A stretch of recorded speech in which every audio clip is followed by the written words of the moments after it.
Well, it's Judgment Day in Philadelphia as Eagles owner Jeffrey Lurie has scheduled a meeting with Nick Sirianni to determine the Eagles coach's future in Philadelphia. Although this ESPN report on Jalen Hurts hating the Eagles offense is any indication, Sirianni should already be packing his bags. Oh, and here Jason Kelce explained that no, Adam Schefter, he's not actually officially retiring yet. Boy, what a crazy day in the world of Philadelphia. I'm Thomas Mott. This is the Thomas Mott Show.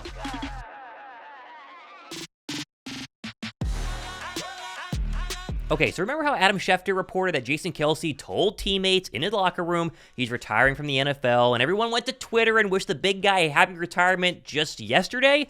Well, we never got official word from Philadelphia or Jason Kelce himself, and so I kind of went, well, when's this report actually going to become officially official?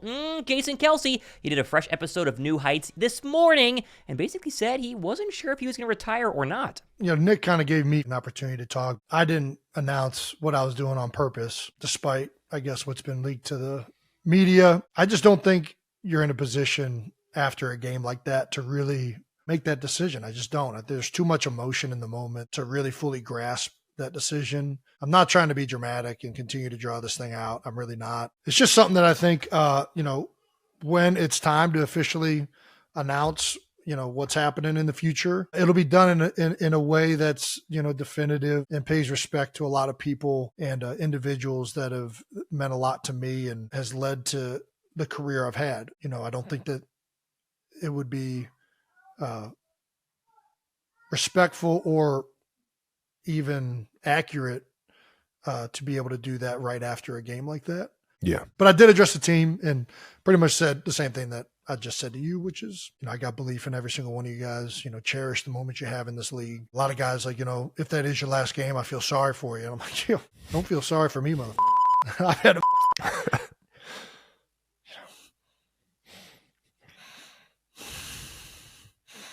Hell yeah, brother.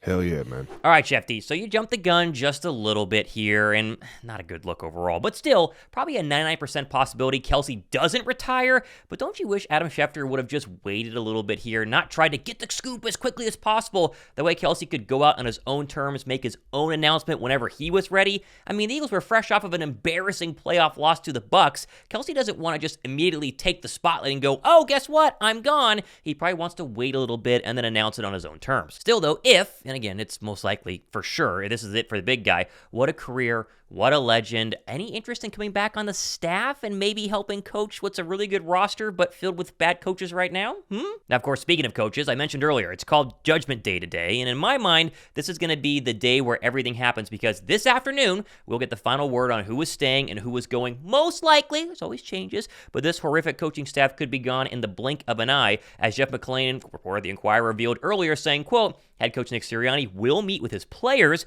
and then there will be a coaching meeting. He will eventually meet with owner Jeffrey Lurie and GM Howie Roseman. No secret that if he stays, there will be significant changes made to his coaching staff, and there will need to be some bridging between Sirianni and Jalen Hurts, who didn't deny an ESPN report that he wasn't happy with the direction of the offense. A qualifier. Lurie went into his exit interview with former Eagles head coach Doug Peterson after the 2020 season, expecting to keep him, but wasn't satisfied with Peterson's coordinator candidates. There was an impasse, and Lurie fired him. Early indications are that Lurie hasn't made a final decision yet on Sirianni's future with the Eagles. Now, there's a ton here, right? First off, McClain is correct. Philly was not going to fire Doug Peterson until that exit interview in 2020, where Peterson basically told Lurie that Press Taylor was going to stay on his staff, and many considered Press Taylor, including myself, to be one of the main reasons why Carson Wentz regressed so much under Doug Peterson's offense. And Dougie P, unwilling to make those big changes, was basically the nail in the coffin for his tenure in Philadelphia. Which makes me wonder if Sirianni basically goes into today's meeting and promises to gut the entire staff, has a list of brand new people to hire, would that be enough for Lurie? Personally, I've said it for weeks. I'm out on Nick Sirianni. I think that if you look at this offense, you look at what they have turned into over the past 7 weeks, it's completely unforgivable. It's undeniable that if he truly is the architect, and this is the offense, the best he can do with all this talent, no matter who you say you're going to hire in 2024, you got to get out of here, Nick. And as mentioned in the McClain tweet earlier, there's this whole article released by ESPN's reporter for the Philadelphia Eagles, Tim McManus, stating that in the early stages of the Eagles skid, Hurts was hoping the direction of the offense would change. The source familiar with Hurts' thinking said he believed there was an overly reliant on vertical routes and not utilizing short to intermediate throws. You'd think, particularly over the middle of the field, where A.J. Brown had thrived in his career. In short, the belief was there was too much flash over substance, a sentiment others on the offensive side of the ball would share. Now that's true, he's gone. Like, if that is true right there, and your superstar quarterback who was a play away from winning a Super Bowl last year and who just signed a massive new contract, if he's not happy with where the offense is going, and if he thinks, oh, maybe we should stop throwing vertical routes on third down and instead maybe look across the middle to our superstar all-world wide receivers, then yeah, Sirianni is for sure gone later today. And for those wondering if Hurts is the issue here, I think this video post-game of Jalen Hurts hugging Howie Roseman in the tunnel heading to the locker room is a pretty good indicator that they don't see Hurts as being the problem, they see it as the coaching staff. Like, if a third grader can understand that Philadelphia is overly reliant on vertical routes by just watching one playoff game the other night, then it's very clear exactly where we're going to have to go. And if you don't believe me or a basic third grader, how about Brian Baldinger, former NFL player, current NFL insider and on the NFL Network, breaking down the Eagles' offensive game plan, which is laughable against the Bucs. Tampa Bay blitzed Jalen Hurts nearly every single play. Like, this is an all-out blitz. It's a blitz zero. They got a free hitter coming right at him, KJ Britt. There's no sight adjust. There's no hot, run the route. Maybe the quarterback can throw a Hail Mary pass to the sideline. When you watch it, like, what is Jalen supposed to do right here? Here comes Britt free off the edge. All right? Nobody's adjusting the route, and he gets to the arm of Jalen Hurts. All right, incomplete pass. It happened over and over and over again. Like, it wasn't just third downs. It was first down also. Like, here's the overload right here. Here comes the blitz right here. Like, nobody's even looking for the ball. So you just get an incomplete pass right there. You watch this and you just go, okay, what in the world? It's 3rd and 2. It's 3rd and 2 right here. Here they all come. Like, it's play after play. There's a reason why the Eagles are the most blitzed team in the league, because they have no answer for it. And then, of course, you just get this kind of stuff. Like, this is almost comical. This is playoff football. Like, guys just running into each other right here.